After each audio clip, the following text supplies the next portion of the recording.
Ahora. Hola chicos, buenas tardes. ¿Me escuchan los que están conectados? Sí. No van a ver porque la cámara no está funcionando, así que van a escuchar. Eh, ¿Algún problema con ATM, alguna dificultad? ¿Todo bien? ¿Sí? Todo bien. Bueno, me alegro. Hoy vamos a ver músculos de la cara y del ojo. Vamos a ver. Ay, ¿qué tocamos?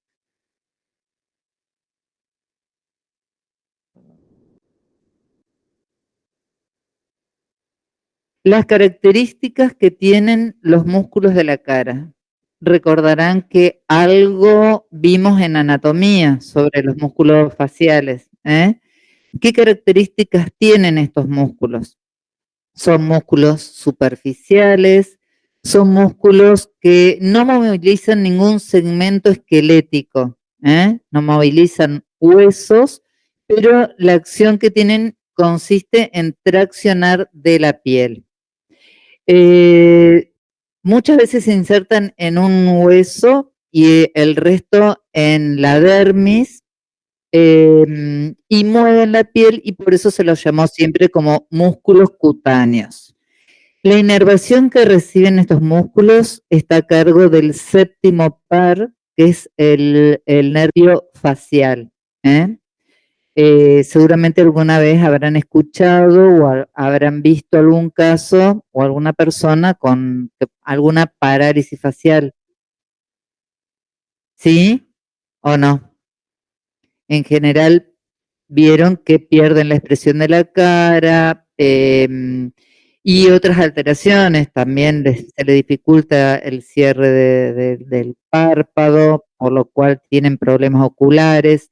Tienen problemas también, si bien vimos ATM y vimos músculos masticadores, los músculos faciales también intervienen en la masticación. De otra manera, pero intervienen, no movilizando la articulación, pero sí, por ejemplo, mediante el orbicular de los labios, mediante el cierre de los labios, mediante los músculos de la mejilla, principalmente el buccinador, que es un músculo que va a comprimir y ayudar a la formación del bolo alimenticio, ¿sí?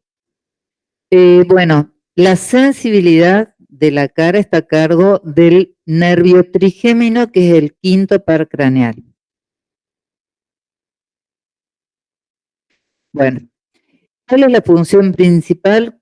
Es la de controlar orificios de la cara, que pueden abrir o cerrar, principalmente ojos, nariz y boca, aunque también tenemos músculos en el pabellón auricular, pero que son muy rudimentarios, por eso los podemos nombrar, saber que están, pero no tienen ninguna función en el ser humano.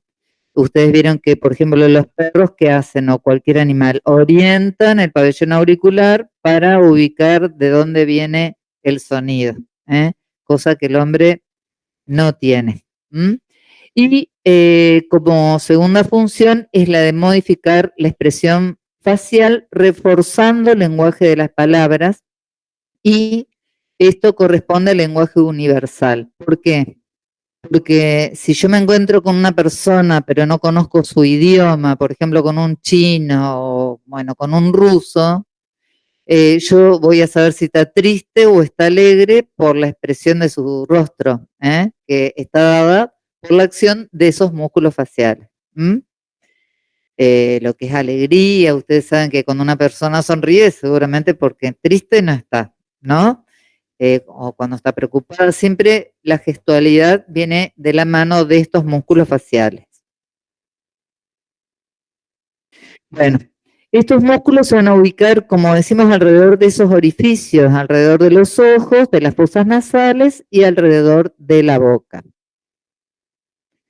Acá tenemos una imagen donde vemos los músculos y cómo se ubican en relación a los ojos, como el orbicular de los labios, de la nariz, que también son bastante rudimentarios en el ser humano, y de la boca, que son muy importantes, fíjense, todos los músculos que llegan hasta la comisura de los labios o hasta el labio superior o inferior, en forma más o menos radiada.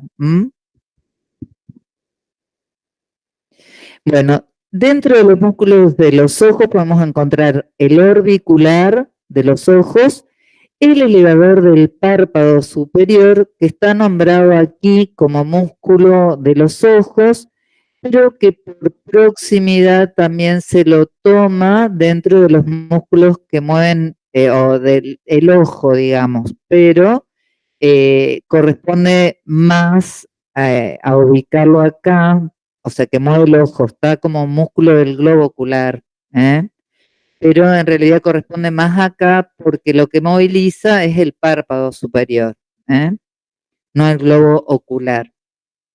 Luego tenemos el prócero piramidal, corrugador de la ceja superciliar, y el frontal más el occipital, que es un músculo digástrico.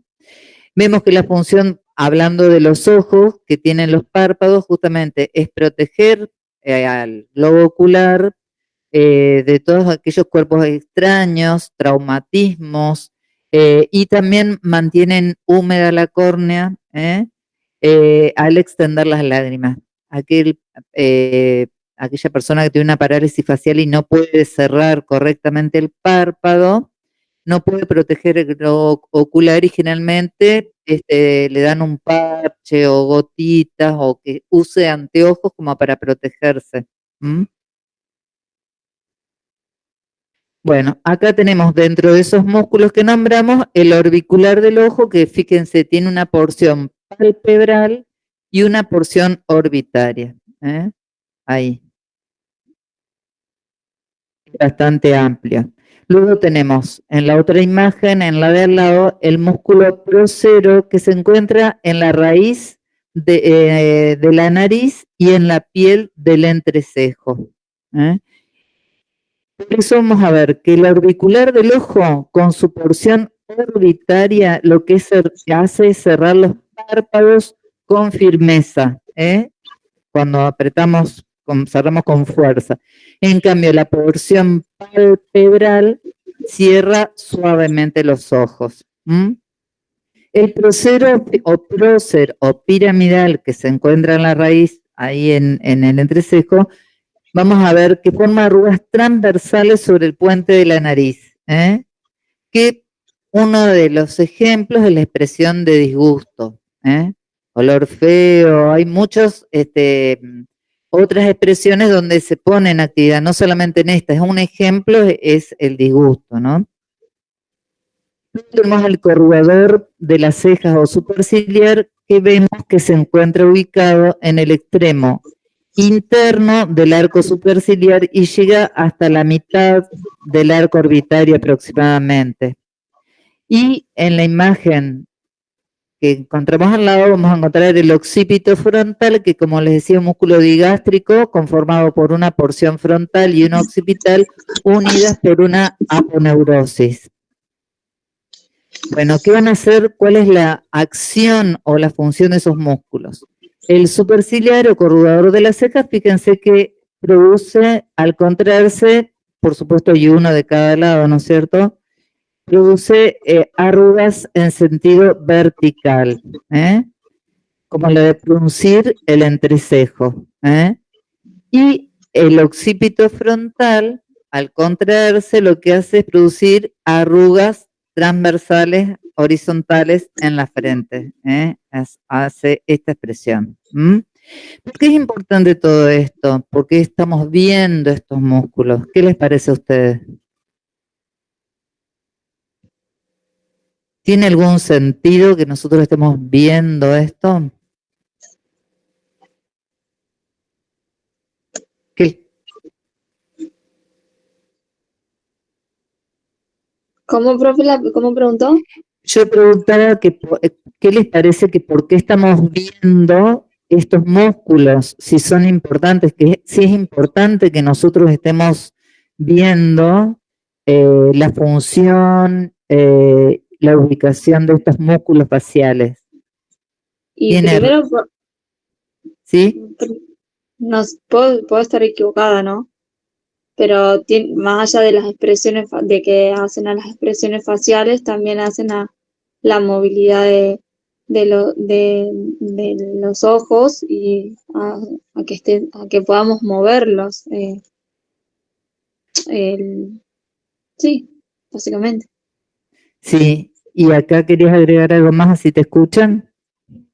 No, justamente esto de si se genera alguna parálisis facial o demás, porque por ejemplo, si falla el sellado bucal, ya la deglución no va a ser correcta, digamos. No. Ahí ya va a estar complicando, digamos, la vida de la persona a la que tiene la parálisis. Claro, la Sí, lubricación de los ojos, el sistema automático para todas funciones vitales. sí, sí, sí. Por eso, parecen simples y cosas quizás que no tuvieran importancia, pero para la persona que tiene una parálisis facial es muy importante la función del kinesiólogo que lo va a rehabilitar y va a tratar de ayudarlo a restituir la función de estos músculos, para lo cual, ¿qué les parece? Tenemos que saber o no qué es lo que hacen, dónde se encuentran para poder estimularlos, para poder trabajar sobre ellos, ¿eh? No solamente la expresión facial, como decía la compañera, sino también para todas las demás funciones, como son la de masticación, la protección del ojo, ¿eh? Es importante. Bueno, seguimos.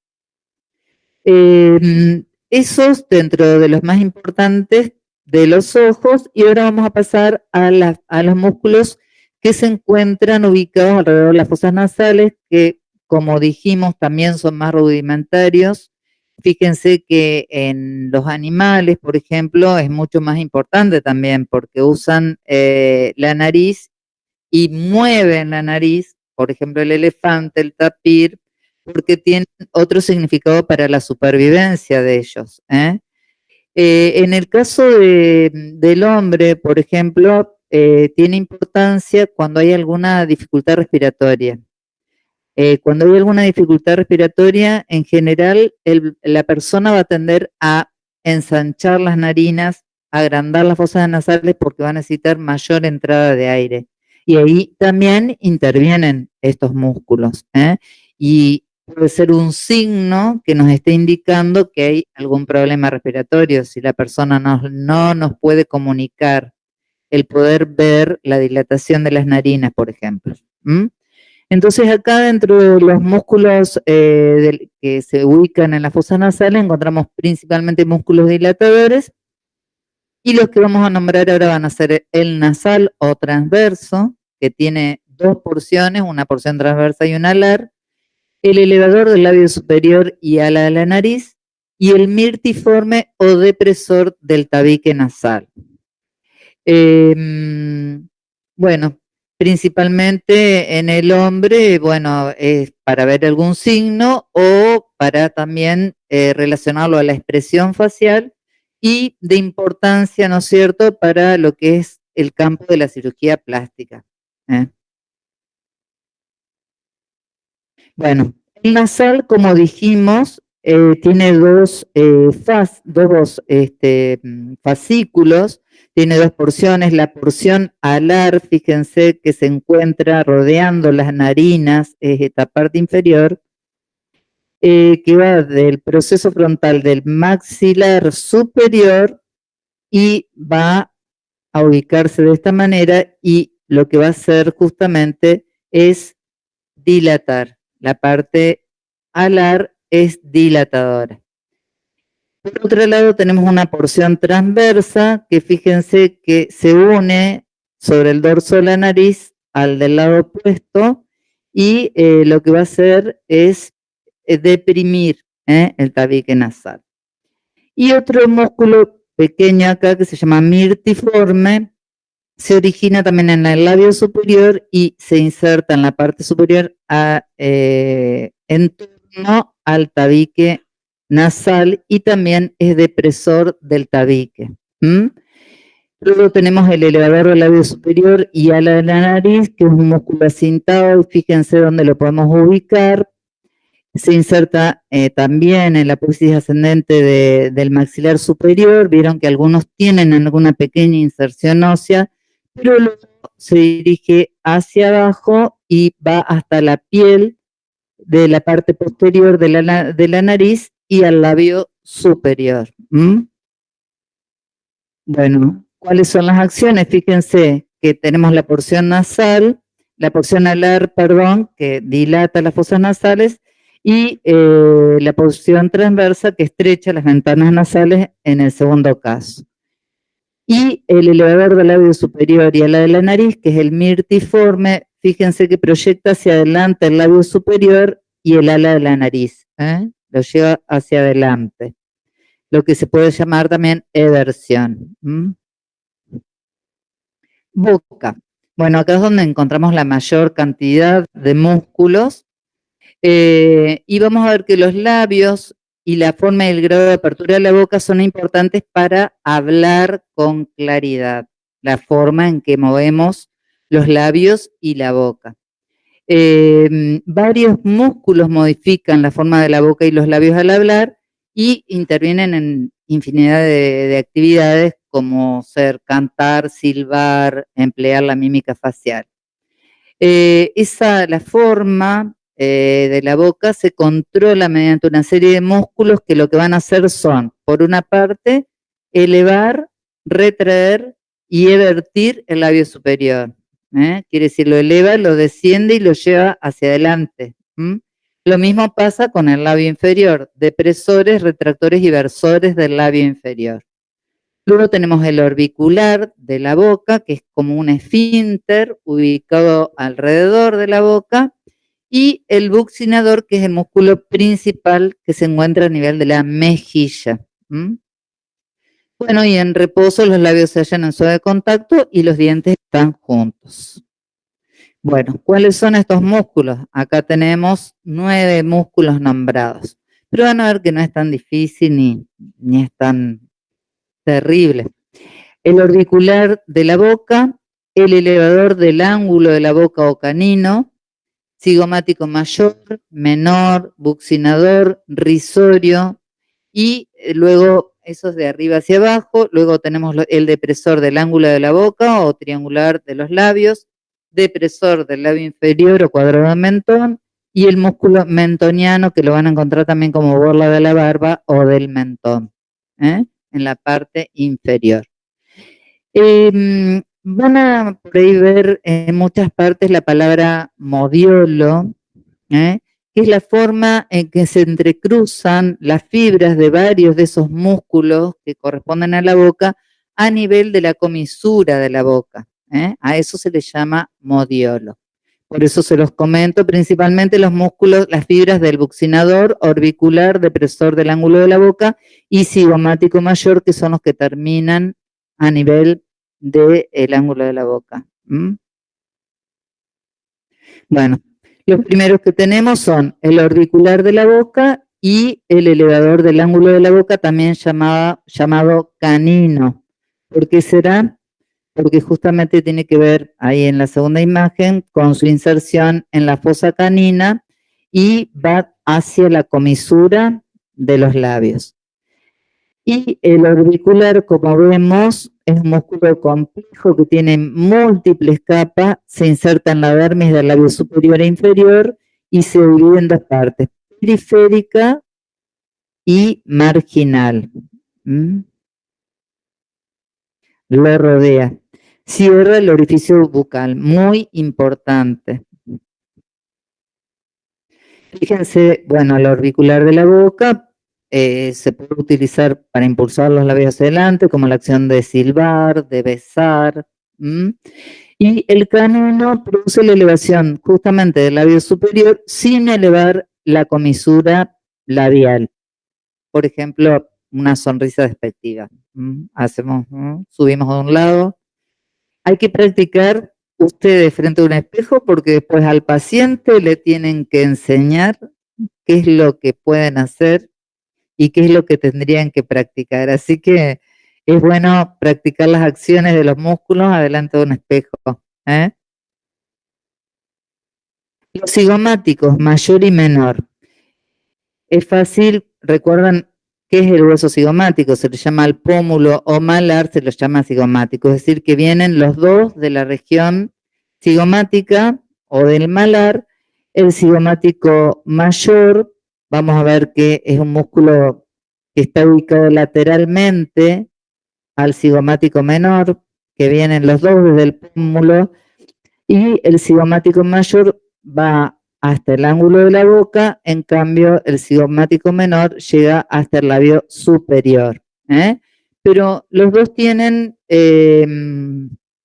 la misma acción, atraer hacia arriba y hacia afuera la comisura de los labios.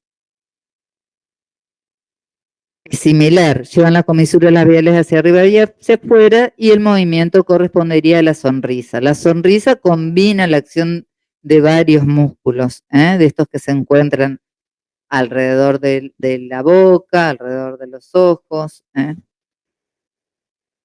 Bueno, y luego tenemos al músculo buccinador. Profe, ¿Sí? ¿Qué me preguntó? ¿Sí? ¿Quién me preguntó algo? Adelante. profe, usted está ahí, justo estaba prestando atención. El que es el mayor representante que hace la sonrisa de sonreír con los dientes, ¿es el cigomático mayor o son ambos cigomáticos al mismo tiempo? Los dos cigomáticos tienen acción similar. En general, todos estos músculos se combinan entre sí para formar diferentes expresiones. Yo me puedo sonreír más, menos, puedo hacer una sonrisa más franca, como mostrando los dientes, y ya intervienen también los músculos que everten o llevan hacia adelante el labio inferior. No solamente tiene que ver con el labio superior o elevando la comisura, sino también, si quiero mostrar todos los dientes, también van a intervenir otros músculos que lleven hacia, que movilicen las comisuras, pero sí se considera que es uno de los músculos, o son los músculos de la sonrisa, los cigomáticos. Pero recuerden que bueno. siempre se combinan, pero esto es la atracción que tienen, es elevar las comisuras. ¿Estamos? Es la acción que tienen, es elevar las comisuras. Bueno, el buccinador representa el principal plano muscular de las mejillas. Fíjense que brinda a la región de la mejilla, vieron que es bastante grande, está relacionado con el músculo macetero, y le da soporte y tono. Comprime las mejillas contra los dientes posteriores, lo que es importante para mantener centrado el bolo alimenticio en la cavidad oral y para prevenir la mordida accidental de la mejilla durante el proceso masticatorio. O sea que también al mantener el tono evita que nos estemos mordiendo también las mejillas. Las fibras del músculo se originan en el hueso maxilar superior, en la parte superior, en el proceso alveolar, es decir, próximo a los dientes posteriores y en la mandíbula. Y también en la parte posterior, en el raspe pterigomandibular. Y de allí se dirigen hacia la región bucal para insertarse en la comisura y en el borde externo de los labios superior y del labio inferior. Es un músculo muy importante tanto para la alimentación y también al aumentar el diámetro transversal de la boca y al mantener, hace salir el aire a presión como para soplar, tocar la trompeta. Es un músculo que mantiene el tono de las mejillas y permite que nosotros podamos expulsar el aire con fuerza. Si no, ¿qué pasa si queremos soplar y no tenemos fuerza en las mejillas? Las mejillas se pueden seguir inflando y no tenemos la fuerza como para expulsarla. Bueno, el risorio es un músculo también que tiene diversas fibras y que se inserta en las proximidades del músculo macetero, en la parte posterior, y luego termina en la piel de la comisura de los labios. Este músculo junta los labios, baja la comisura y se opone a los cigomáticos. Decimos que los cigomáticos subían la comisura. El rizorio la lleva hacia atrás, en la dirección del músculo. Siempre tienen que tener en cuenta la dirección y la ubicación del músculo. Bueno, ahí tenemos la acción del buccinador, por un lado, que permite la acción de juntar los labios y comprimir las mejillas, como el acto de tocar la trompeta, y el músculo principal de soplar. Y el rizorio, ven cómo junta los labios, lleva las comisuras hacia atrás, pero no las eleva. Dicen que también es el de la sonrisa falsa, el rizorio.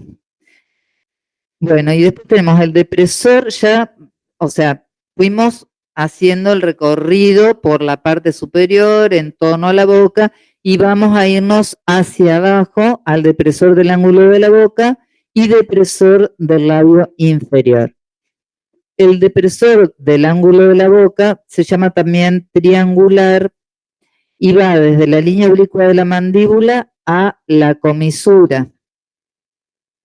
Y tenemos el depresor del labio inferior, que también llamado cuadrado del mentón, está por dentro del triangular, está más hacia adentro, va en la parte interna de la línea oblicua y va hacia el labio inferior. ¿Vieron? Este va hasta la comisura y este va hacia el labio inferior. Y los dos desplazan los ángulos de la boca y el depresor del labio inferior la desplaza hacia abajo al labio inferior y participa en el beso, porque lo lleva hacia abajo. Y el músculo mentoniano, justamente se encuentra en la parte, fíjense, cara anterior del cuerpo de la mandíbula y llega también hasta el surco mentolabial. Se encuentra en este lugar, a cada lado de la línea media. Eleva el mentón y el labio inferior. Y el gesto corresponde a hacer pucheros. Frunce la piel del mentón y proyecta el labio inferior hacia adelante, lo protruye. Eleva y protruye el labio inferior. Es decir, que no solamente lo usamos para hacer pucheros, sino también para otras acciones. Cuando decimos, y no sé, también estamos usando un poquito de cada uno, pero este también interviene. Bueno, los movimientos, entonces, como resumen, de los labios son determinantes para todos los gestos de la alimentación, para la expresión facial. El no poder silbar prueba la parálisis facial, porque se hace imposible. Y hay algunos movimientos que dependen, por ejemplo, sonrisa con boca cerrada, cigomático mayor, tocar la trompeta, buccinador irrisorio. La sonrisa con semiapertura de la boca interviene en los cigomáticos, el risorio y, como les decía, el depresor del labio inferior y el mentoniano. O sea, se van combinando. El depresor del ángulo de la boca. Bueno, y fíjense cómo va variando, por ejemplo, bueno, acá tenemos todos los músculos de la boca, cómo se ubican de manera radiada, ¿no es cierto?, formando los rayos de una rueda.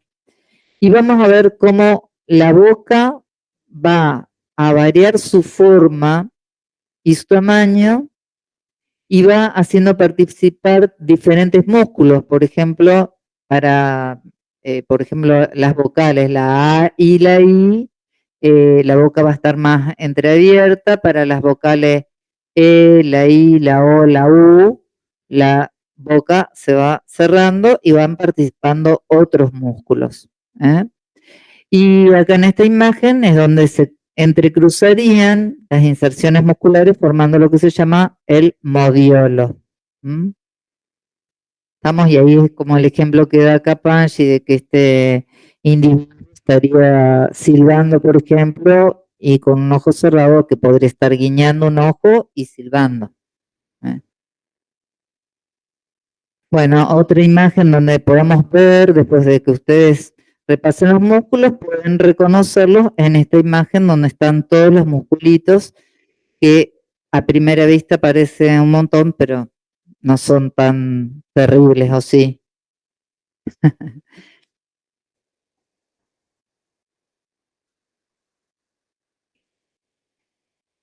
El mismo auricular de los labios forma entrecruza fibra y entrecruza fibras con los otros músculos. Claro, claro, por fuera, no por debajo. Se entrecruzan, pero el que realiza, por ejemplo, el cierre es el auricular. O sea, los demás tiran en diferentes direcciones para producir diferentes movimientos. Y o se suman o lo hacen por otro lado, ¿no?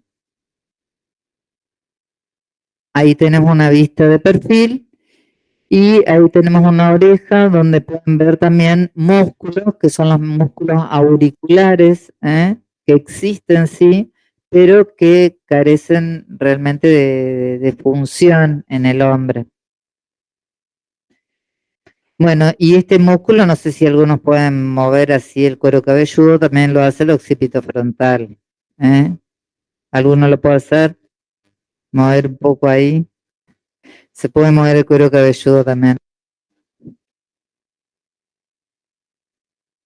¿Se puede? Hay algunos que lo podemos hacer. La oreja también. Bueno. Fíjense que el auricular de la boca y el buccinador, que uno desde los labios y otro desde la cara vestibular de la boca, actúan junto con la lengua, que la lengua también está dotada de músculos, para mantener el alimento entre las caras de los labios superior e inferior.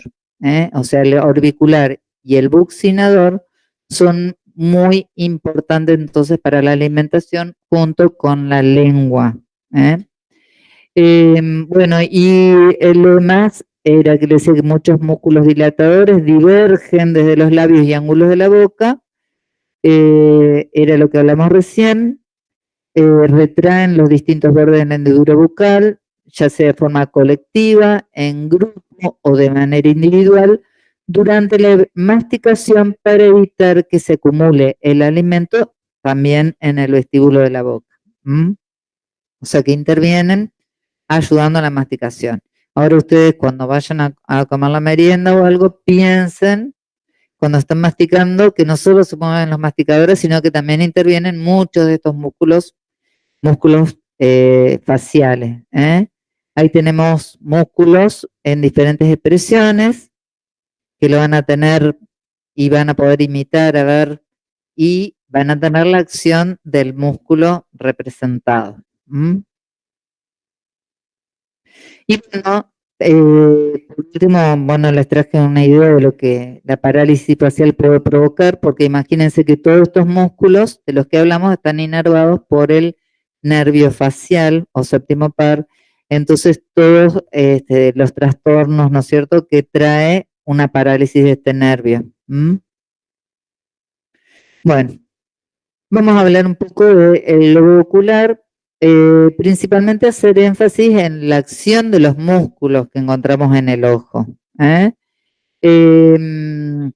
Los movimientos de los ojos están coordinados con los movimientos de la cabeza, eso es importante. El sistema oculomotor permite mantener la imagen enfocada y alineada. Ustedes saben que nosotros tenemos una imagen estroboscópica, o sea que podemos darle volumen, distancia, porque podemos coordinar la acción de los dos ojos para poder ver. Eso se va perdiendo con la distancia.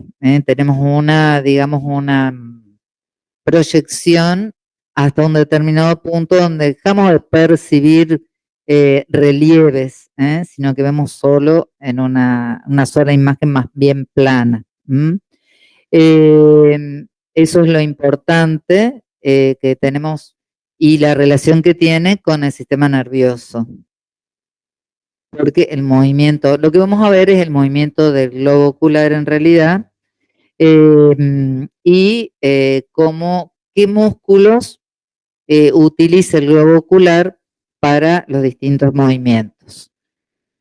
Bueno, como dice Capaggi, es una enartrosis perfecta, el globo ocular, que está, digamos, envuelto, o sea, está formado por la esclerótica, que es donde van a culminar la inserción de muchos de los músculos del ojo, y está sumido en una atmósfera celuloadiposa, a modo de cojinete, dentro de esa estructura ósea que ustedes recordarán para anatomía cómo está formada, ¿no? ¿Qué huesos la forman? Tenemos el efenoides, tenemos, ¿qué más? El frontal, ¿qué más? El etmoides, el unguis, el maxilar superior, ¿sí? ¿O no? Sí, hay que hacer un repasito y para poder ver dónde se ubica el globo ocular. Porque es muy importante que fíjense que, digamos, está cubierto el ojo, está, digamos, separado por un espacio y está protegido, pero a nivel de los polos, sobre todo el polo posterior, está adelgazada esa capa que lo reviste para permitir el paso de ¿quién? Del nervio óptico, que viene por detrás.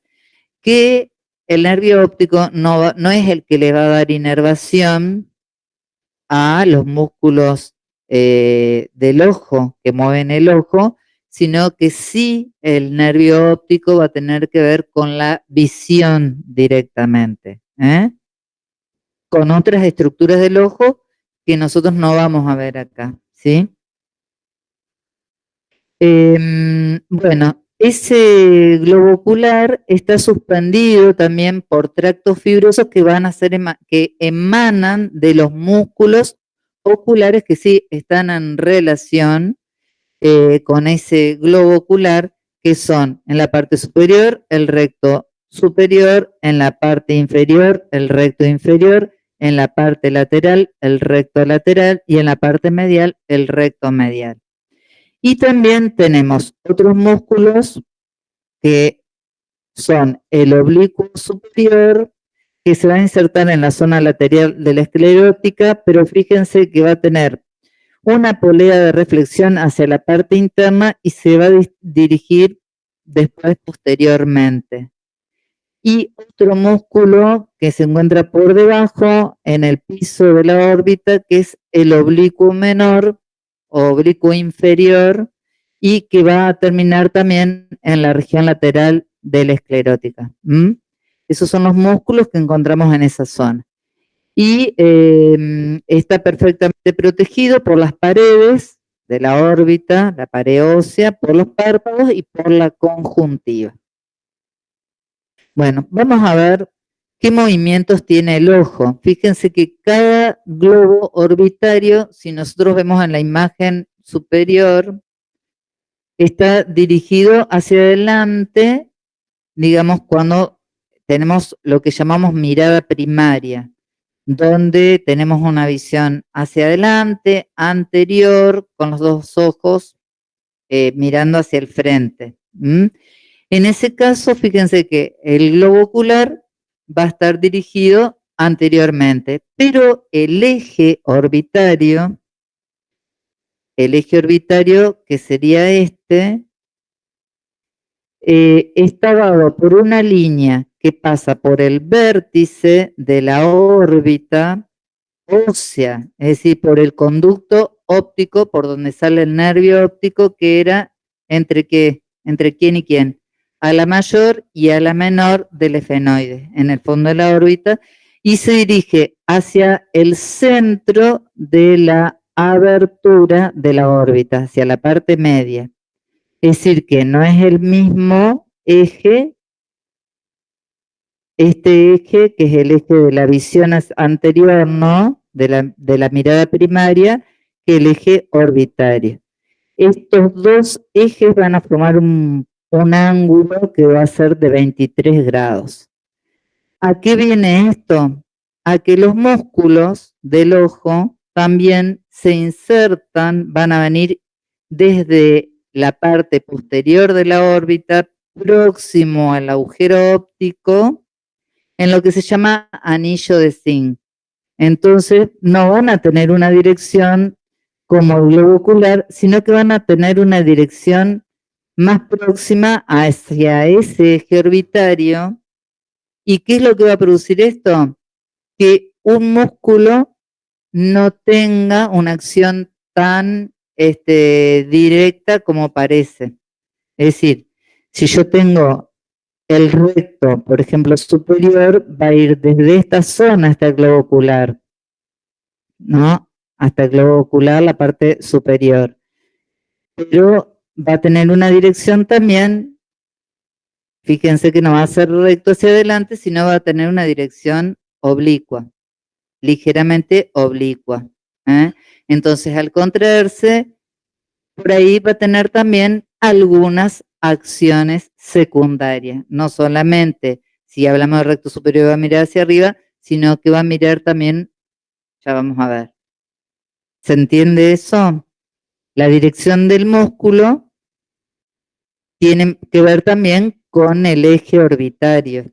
Pero eso lo vamos a dejar, eso es como una acotación para que ustedes sepan de que ese músculo no es totalmente direccionado hacia el globo ocular, perfectamente orientado, y que por eso va a tener algunos movimientos accesorios. ¿Sí?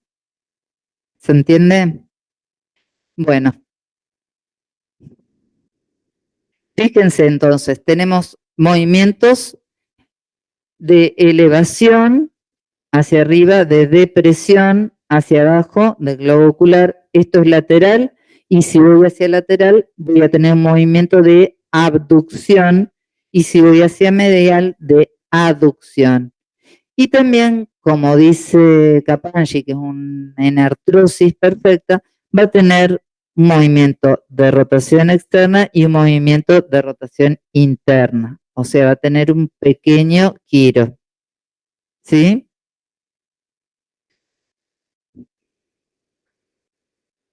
Bueno, los músculos entonces, llamados extraoculares, son los que movilizan el ojo, y acá vamos a tener también dibujado el músculo elevador del párpado superior, pero como dijimos hoy, no moviliza el globo ocular, sino que lo que moviliza es el párpado superior.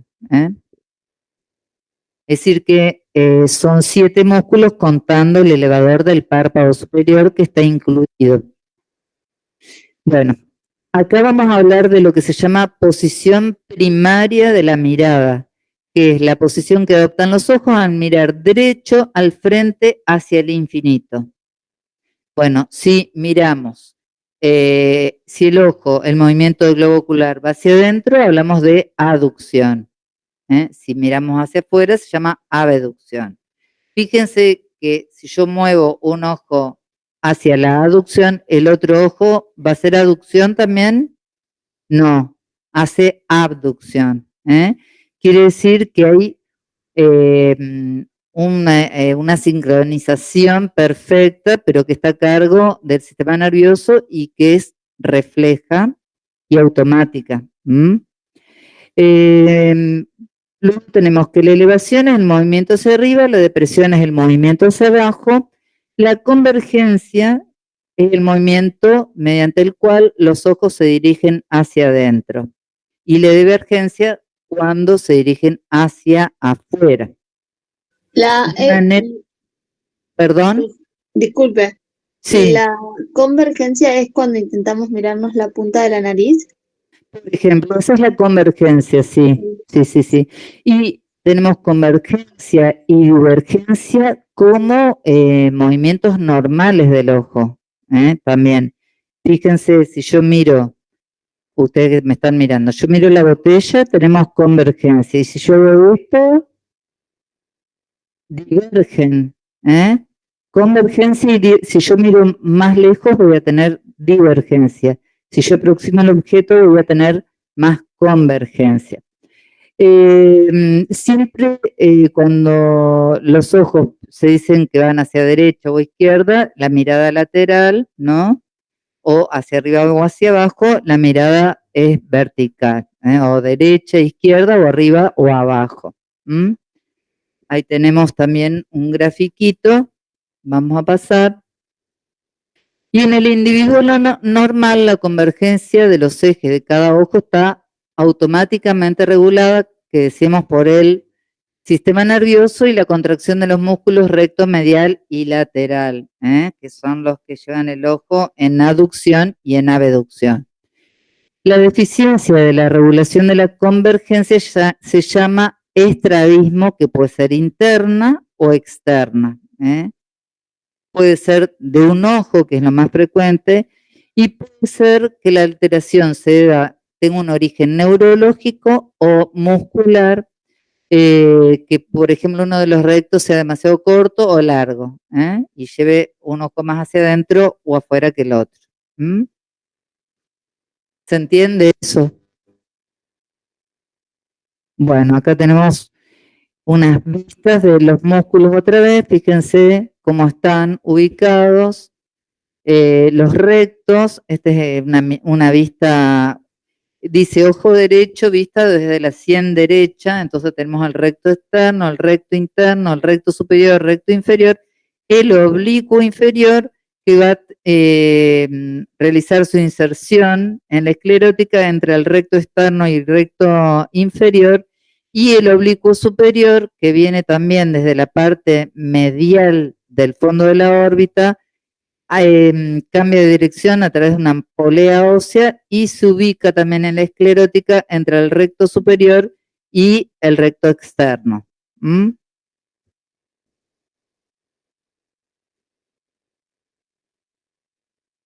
El recto interno estaría en la parte interna, no lo vemos porque está una mirada externa, o sea, en la parte interna de la esclerótica. Estamos mirando la parte externa del ojo. Solo vemos el recto interno de manera parcial, va hacia la parte interna del ojo, ¿sí? ¿Se entiende? Si nosotros miráramos desde el otro lado, el ojo...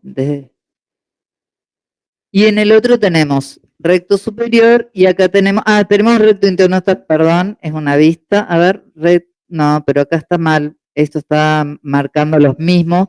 O está marcando hacia abajo el recto interno que va para adentro y el recto externo. O sea, es la misma vista, pero del otro ojo, mirando el lado izquierdo. Mirando el lado izquierdo. Sien izquierda, digamos. Profe, una ¿Sí? duda. ¿Qué sería la esclerótica? La esclerótica es como una membrana que forma parte del ojo y es donde terminan de insertarse los músculos. Es como una membrana bastante flexible, digamos, y es de protección. Es la que lo permite ubicar. Después el ojo tiene diferentes partes, tiene partes acuosas, el humor acuoso, el humor vítreo, pero eso ya es, digamos, lo vamos a dejar de lado y nos vamos a enfocar acá nada más que en los músculos del ojo. ¿O quieren que veamos ojo? ¿No? Los chicos no quieren ver ojo. Bueno, fíjense que acá tenemos una descripción de la inserción. Tenemos el origen, la inserción, la acción y la inervación. El recto superior, el recto inferior, el recto lateral y el medial se insertan todos en un anillo tendinoso común en la órbita alrededor del foramen óptico, que era lo que les decía, alrededor del agujero óptico en el fondo de la órbita. El recto superior va a la región superocentral de los globos oculares, el inferior va a la inferior, el lateral va a la lateral o externa y el medial va a la región medial. Y los oblicuos, como le decía, el superior va del hueso esfenoides en el fondo, ¿no? Y en sentido medial al anillo tendinoso, por detrás también, y luego va a la región del globo y termina entre el recto superior y el lateral, como veíamos recién cómo terminaba, pero antes pasa, digamos, por un tendón que atraviesa esa tróclea y cambia de dirección. El oblicuo inferior va del maxilar en el piso de la órbita y termina luego en el globo ocular entre el recto inferior y el lateral, como veíamos recién también en la imagen. Y el elevador del párpado superior, fíjense que va del techo de la órbita, que está formado por el ala menor del efenoides, hacia atrás, y termina en la piel y lámina tarsal del párpado superior. Bueno, y tenemos que la acción de estos músculos, vamos a ver, que el recto superior decimos que mueve los globos oculares en sentido superior, pero también realiza un movimiento en sentido medial. O sea, que si miro hacia arriba y miro de costado, voy a tener que el que se fue hacia adentro y fue hacia arriba también va a ser ¿quién? El recto superior. Acá habla de la rotación, pero esta rotación no la vamos a tomar muy en cuenta, porque es un movimiento distinto que tiene que ver con los meridianos del ojo, o sea que lo podemos nombrar nada más como si es rotación en sentido medial, es una intorsión, una rotación hacia adentro, y en sentido lateral es una extorsión, es un movimiento de rotación hacia afuera del ojo. Pero lo más importante es que ustedes sepan que el recto superior lleva hacia arriba y también lleva hacia adentro, aduce el ojo. El recto inferior mueve los globos oculares en sentido hacia abajo y también hacia adentro. O sea que si yo miro hacia abajo y hacia mi derecha, voy a tener el movimiento del recto inferior derecho o izquierdo. Izquierdo, porque es que miro hacia abajo y hacia adentro. ¿Sí? ¿Se entiende eso? El recto lateral únicamente lleva, y el recto medial llevan en sentido lateral, o sea, llevan la mirada hacia afuera o hacia adentro. Lateral hacia afuera y el medial hacia adentro. Ningún otro componente. Los oblicuos, vamos a ver que el oblicuo superior mueve los globos oculares en sentido inferior y lateral.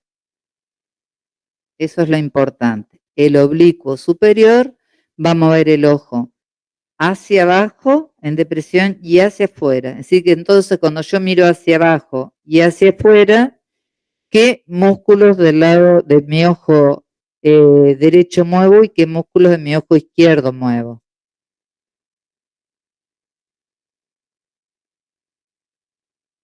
Hacia abajo y hacia afuera, ¿quién era? Recién lo nombramos. El oblicuo superior. Oblicuo superior. Porque tiene, recuerden que tiene una forma con una inserción bastante complicada y que lleva el globo ocular hacia abajo, en rotación hacia abajo y hacia afuera. El oblicuo superior. Y si yo miro hacia abajo, entonces, y hacia la derecha, ¿qué músculo del globo ocular izquierdo se movió?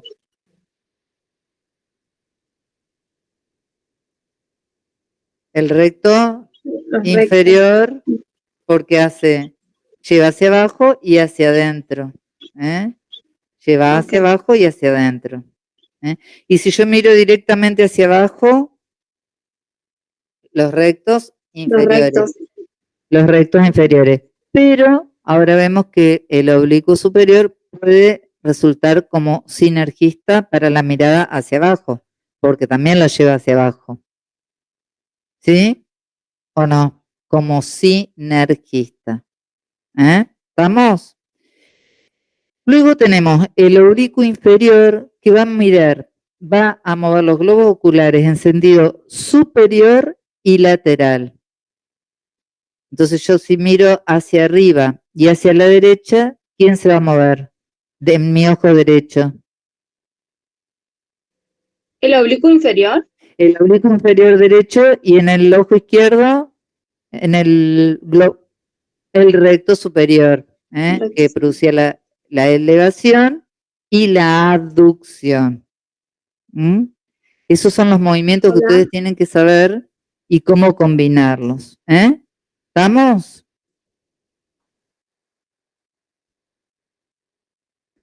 Bueno, fíjense que en la mirada rectangular, Kaplanchi compara a un cardan de 2 ejes y 2 grados de movimiento. Entonces, mediante un eje transversal que atraviesa de lado a lado el globo ocular, voy a tener movimientos verticales hacia arriba y hacia abajo. ¿Sí? Dados por los rectos superior y el recto inferior. Y la mirada lateral va a estar dada entonces por un eje vertical mediante el cual el globo ocular realiza movimientos hacia afuera y hacia adentro. ¿Está? Bueno, y lo que tienen que hacer para explorar el movimiento ocular es pedirle que mire hacia un lado, hacia el otro, hacia arriba o hacia abajo. ¿Está hasta ahí? ¿Todo bien? Bueno, vamos a ver que esa mirada oblicua, Kaplanchi habla de que, no, si bien no llegamos a hombro, pero sí, cuando vieron el introductorio, ustedes hablaron de que había una rotación que se llamaba automática, ¿no? ¿Cuántos tipos de rotaciones había? Una rotación sobre el eje longitudinal y también había algunas articulaciones que producían, cuando se utilizaban 2 ejes, una rotación automática. Esa rotación automática en el ojo se produciría, porque se utilizan 2 ejes, pero estaría compensada por la activación de esos músculos oblicuos que son los encargados de la mirada oblicua hacia abajo y oblicua hacia arriba, manteniendo el ojo o el meridiano del ojo en la horizontal. Hacen este movimiento sin introducir o quitando aquel movimiento que produjera que el globo ocular se va hacia atrás, por ejemplo, y abajo, en vez de corresponder al movimiento que nos produce o nos da la mirada oblicua. Para que no se compliquen, esto además es un movimiento que no se hace voluntariamente, sino que se hace a través de la activación de la musculatura, pero de manera inconsciente y automática. Tiene que ver con el sistema nervioso y es nada más que como dato informativo. Bueno, y el eje anteroposterior sería el que nos permitiría los movimientos de torsión del ojo. ¿Estamos? Bueno, fíjense, acá tenemos el oblicuo superior en azul y el oblicuo inferior en la parte inferior.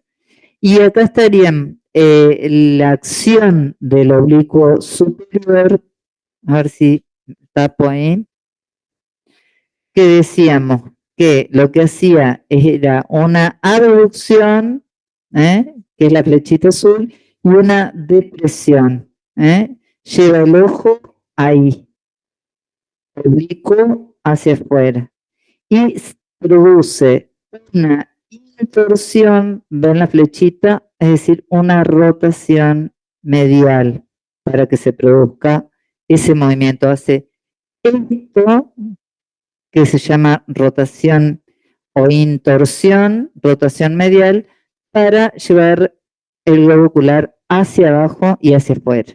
Ese es el oblicuo mayor.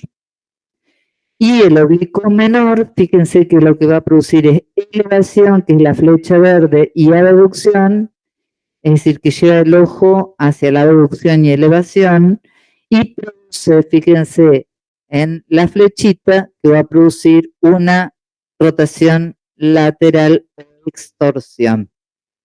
Lo lleva ahí hacia afuera. Uno hacia adentro y el otro hacia afuera. ¿Se entiende? No. ¿Se entiende o no? Gira el ojo en sentido ahí, hacia afuera y hacia adentro. Lo más importante es que sepan la acción del músculo, que esto les marca bien dónde, en qué rango se va a activar ese músculo y va a producir ese movimiento. Entonces, el oblicuo superior hace elevación, abducción. Perdón, el inferior. El oblicuo superior va a producir lo de arriba. Perdón, los estoy confundiendo yo.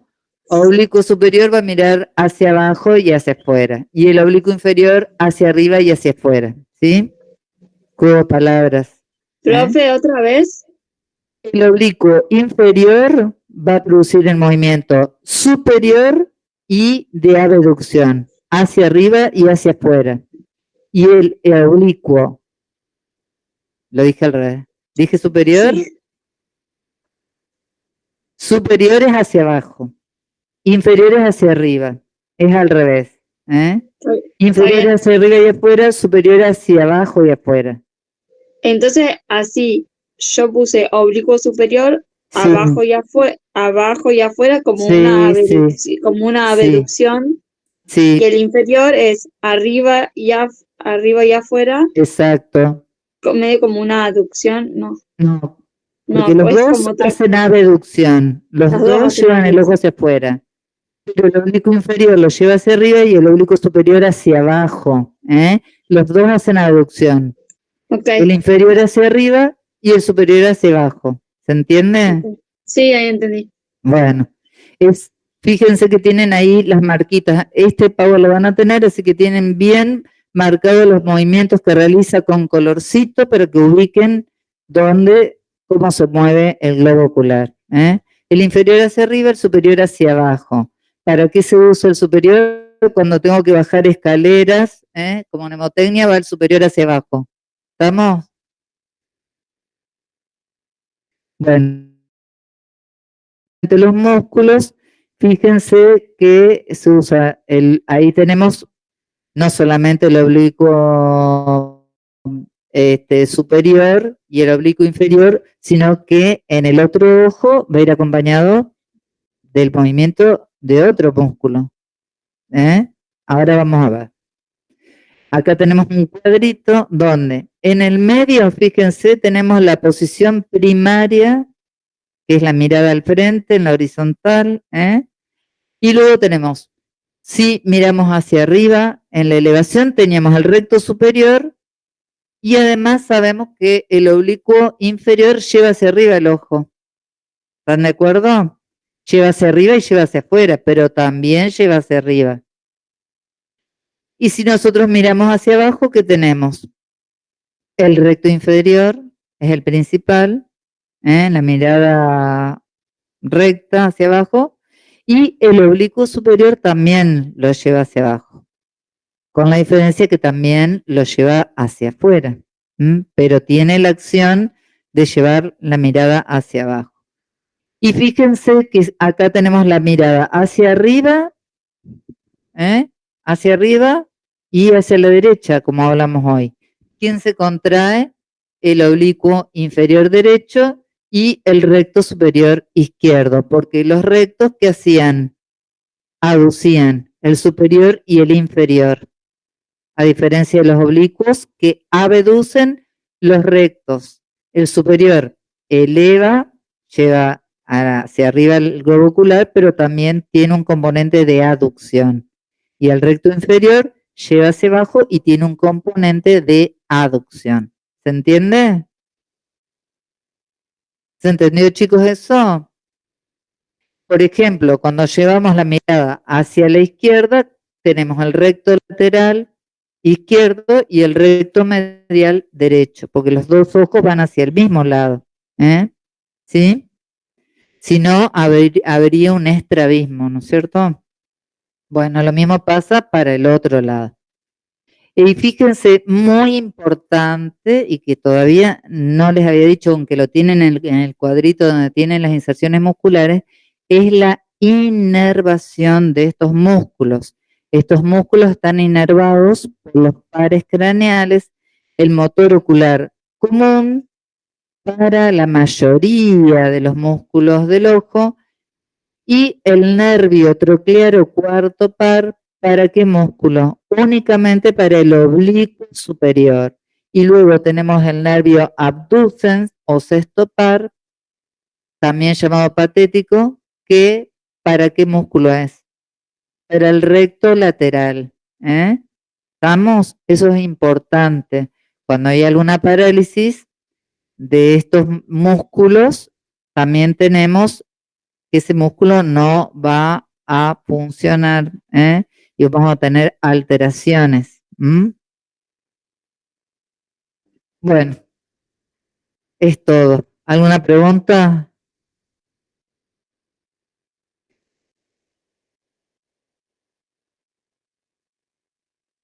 Volvemos.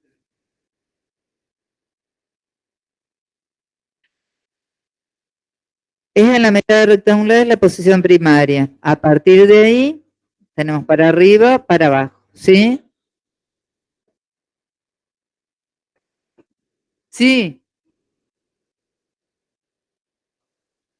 Ajá. Ajá. Ajá. Sí. Cerca, sí, sí. No lo tengo el cronograma acá, pero si me lo...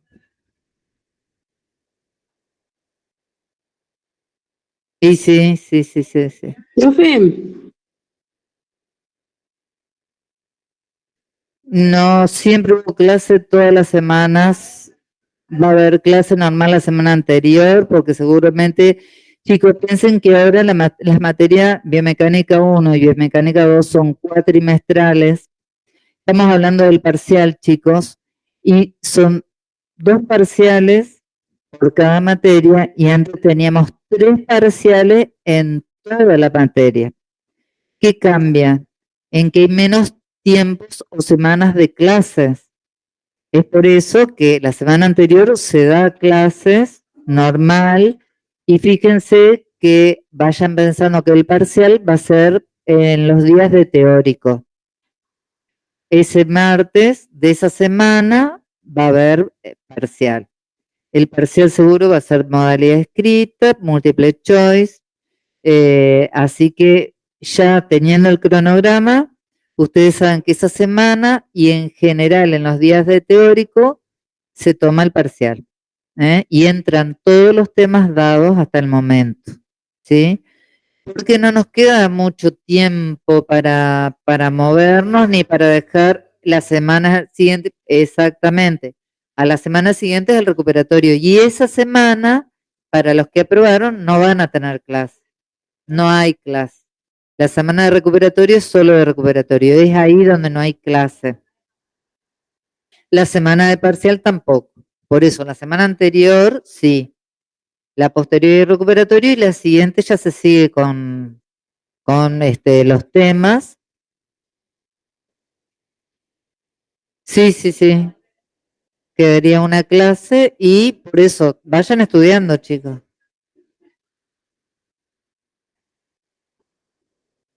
Y aproximadamente 20 son las que se utilizan, Esto, por ejemplo, traten de ir razonándolo, los músculos del ojo, ¿qué hacen? Si yo miro para allá, si miro para allá, ¿qué músculos intervienen? ¿Quién los inerva? Es importante eso, por ejemplo. ¿Estamos? Váyanse a eso, a lo más concreto, La inervación es importante. ¿Alguna pregunta de esto? profe, Yo quería preguntar algo. Perdón. ¿Sí? ¿Alguien me habló del Meet? Sí, yo quería Ajá. preguntar algo. Quería saber si los gestos de la cara se pueden analizar como un gesto motor. No con las pautas de un gesto motor, porque acá no vamos a poder emplear una palanca, es difícil. Claro, claro. No con esas pautas, no como gesto motor. Podés ver una expresión facial y podés decir qué músculos están interviniendo en una expresión o en otra. Recuerden que son todos músculos más bien superficiales, este, así que sí, una cosa es ATM y otra cosa son este tipo de músculos, ¿sí? Sí, gracias. Bueno, no de nada. ¿Cómo?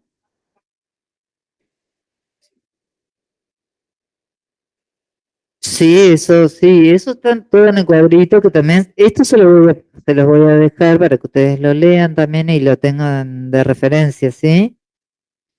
Y van a tener algún práctico de esto, así que también van a ver ahí cómo hacer.